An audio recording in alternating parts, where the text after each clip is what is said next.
All right, and welcome as we read today about the French and Indian War. Now, the French and Indian War is one of the first truly major events that leads us on our road to the American Revolution. And it was not fought between the French and the Indians. It was fought the British Empire against France and a lot of Native American tribes. And it lasted from May of 1754 to 1763. There were some British Native American tribes that sided with the British, but most sided with the French.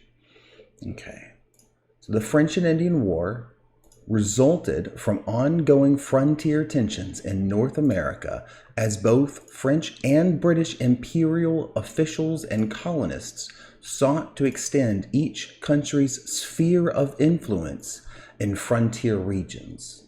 Now, a sphere of influence is the area that you are able to control. A large town is going to control a larger sphere of influence. It may not necessarily be the land you're literally on, but it is the area of geography that you can influence, that you can make things happen in. Such as today, the city of Houston has a very large sphere of influence that extends much larger than its actual city limits. For example, if there is a hurricane coming and the city of Houston starts to shut down its schools, most likely all of the schools in smaller towns around Houston will also do the same. It's not because they have actual power, it's because they have influence. Okay.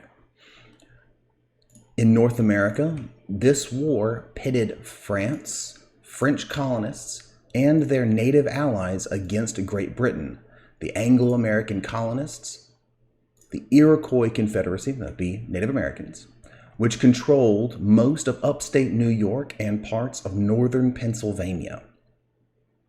So, let's take a look at, generally speaking, this is the land that England and France had, although the biggest boundary would have been the Appalachian Mountains, dividing French and English lands. It was a very large and nebulous thing. It's not a strictly defined line.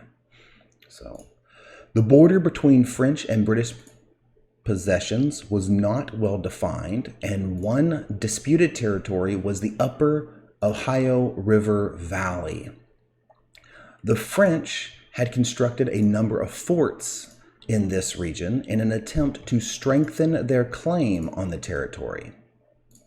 The dispute erupted into violence in the Battle of Jumonville Glen in May 1754, during which a Virginia militiaman, under the command of 22-year-old George Washington, ambushed a French patrol. All around the world, the British and the French fought as part of a larger 7 Years' War. So, the French and Indian War starts in the American colonies, but it quickly spreads to the entire world. Anywhere where France and anywhere where England had colonies, including the actual countries of England and France, start going to war. Some historians actually consider this the first world war because it was fought all over the world. Although generally that's not what it's called, it has a lot of similarities. France gained the help of the Spanish. However, the Spanish proved to be a weak ally. They could not really help out that much. Eventually, the British won via superior naval power and through several key victories. So, there were a lot of different battles, and if you take a look at this map, you'll notice that there's several French and British victories, but the British managed to sweep around and pincer the actual capital of French control. And whenever they come from two different sides and attack that, where the leadership of the French were in the colonies, it was a pretty crucial victory for the English. The British crown borrowed heavily to bankroll, to pay for this war. and it doubled the British national debt.